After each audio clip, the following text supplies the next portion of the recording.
How to reset your Instagram Explore page. Hello everyone, welcome to this channel. I'm here to help you out today, so without any delay, let's get started.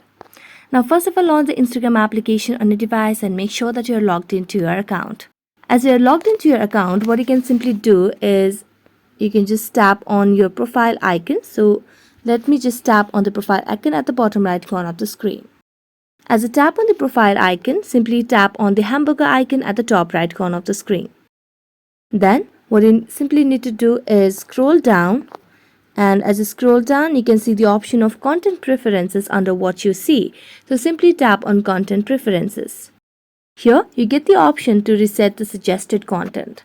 So basically when you tap on it, you'll have a fresh start to your Explore page. So tap on next, tap on reset suggested content, and as you do that, you'll be able to have your Instagram Explore page reset. So that's it. Thank you so much for watching this video. See you next time.